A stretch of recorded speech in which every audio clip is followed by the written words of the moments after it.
Despite my intense respect for the Tekken franchise of games, I never found myself playing them, that is until around a year ago, where I had to replace my Xbox 360, and I ended up purchasing a couple of games with it. Tekken 6 was one of them. I played the hell out of that game for a while, and it even revitalized my enjoyment of fighting games as a whole, even leading to me beginning my own collection of fighting games along with the rest of my game collection, which I might talk about in a future video, but now let's just focus on this. It's led me to try out games like Street Fighter, Soul Calibur, Fighting Fury, The Art of Fighting, and most importantly, The King of Fighters. All games that I wouldn't have ever tried if it wasn't for Tekken 6. But when I took another look at the series, and I actually went on Metacritic to see what people thought of the game, the general consensus was that compared to previous titles in the series, it was actually very bad, poor, and mediocre. I thought to myself, how could this game that I love and have played so many hours of, and that I've got a lot of enjoyment out of, be so bad? And then I went back and played the other Tekkens, and in comparison, Tekken 6 is quite mediocre. So I decided to make this review talking about different contrasts between what I originally thought was a good Tekken game and what actually turned out to be an okay game at best, but really not that good. So ladies and gentlemen, let's get into the review.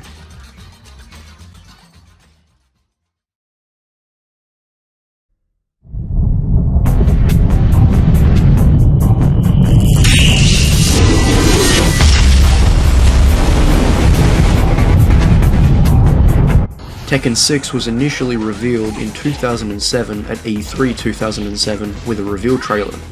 The trailer emphasized two of the many new characters that would be added to the Tekken roster, Leo and Zathena, and it also prioritized the graphical and physical capabilities of the game itself. One of the main accolades of the game is that it was the first title to go multi-platform and separate from just Sony to also having an Xbox 360 release soon after the PS3 release in 2008.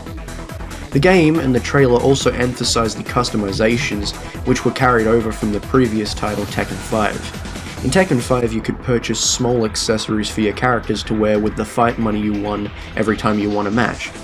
So in Tekken 6 they did the same thing, but added over 100 different items for every character.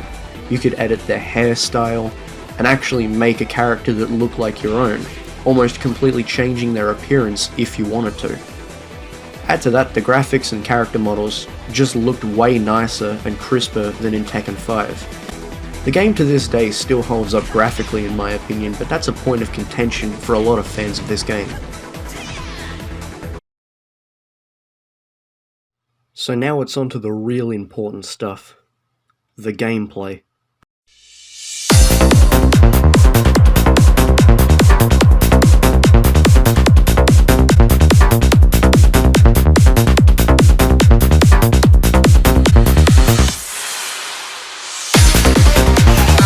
Tekken 6 has two main modes of gameplay. Number one is the traditional arcade one-on-one fighting gameplay that's still as good as ever in my opinion, with only a couple of real tweaks being that of animation fix-ups and move changes, a couple of combo changes, but for the most part nothing new. The only new thing added to the gameplay is the rage mechanic, at least that's what I think it's called. It sounds better than what they call it, I think.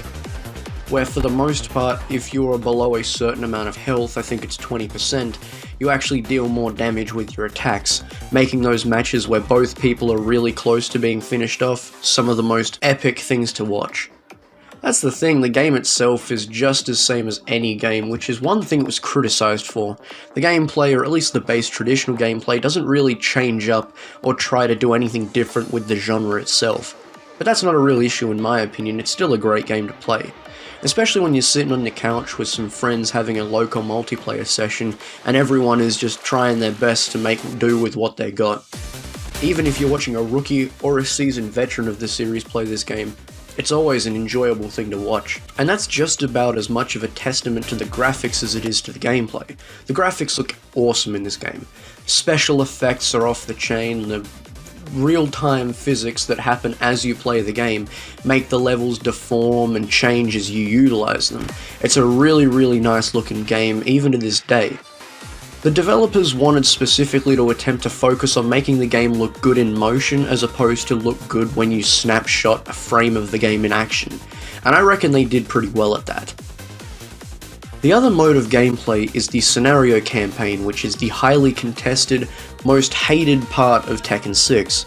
Instead of giving you a multitude of different fights that take place with story context between them, in the scenario campaign all you get is a three-dimensional Streets of Rage-esque beat-em-up game where you run through levels fighting hordes of enemies before getting to the final bosses at the end. The only saving grace about this mode is that they've got a couple of weapons that you can pick up along the way, such as lead pipes, miniguns, and flamethrowers. But aside from that, I found the story myself insanely uninteresting. It didn't really have me for any of it because the main character is Lars, a character no one likes. And aside from being able to choose the character you play as, there's really no multiple choice parts of the story itself. The most interesting part about the story is being able to read Alyssa's diary at the end of every level, because some of those diary entries are actually pretty funny. The only reason you'd want to play the story is so that you can make enough money to actually customize characters. Usually in arcade matches you get 2,000 fight gold, which is nowhere near enough to purchase anything from the shop. Things usually range from 100,000 to the upper millions, which is why playing the story mode is an important thing to do for anyone. Even if you don't like it, you want to go online and customize a character, you're gonna have to play it. It gives you the most amount of money, including money bonus pickups and stuff like that. The story mode is fucking trash. And that's the thing, I'd say if this game was like, I don't know, King of Fighters, that's fine because the story mode isn't what keeps the game going. But this is Tekken we're talking about, a series with over 20 years of memorable storytelling, and Tekken 6 drops the fucking ball. It's a bit sad.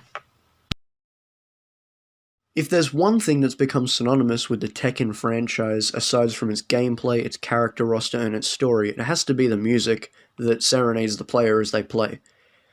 Tekken has this weird, well, techno beat kind of obsession, where every song is highly synthesized and has doof bass lines.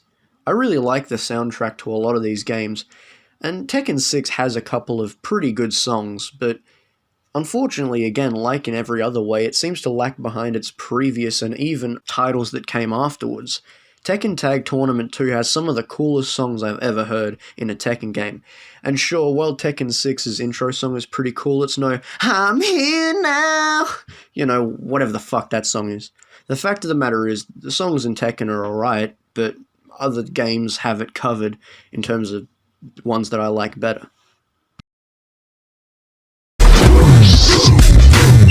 You can do it!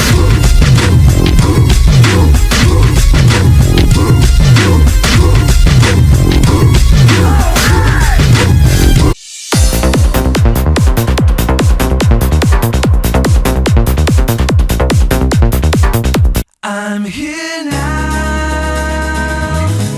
I'm doing the best I can. Oh, and by the way, you want to know the best song in the Tekken franchise? It's High School Love. So there we have it, Tekken 6, the most divisive title in the Tekken series. The one that receives the most animosity from fans that I've seen. I still like this game, and I still respect it for getting me back into fighting games, a series that I kind of stopped playing ages ago. So, for that I have to thank it, but do I recommend this game?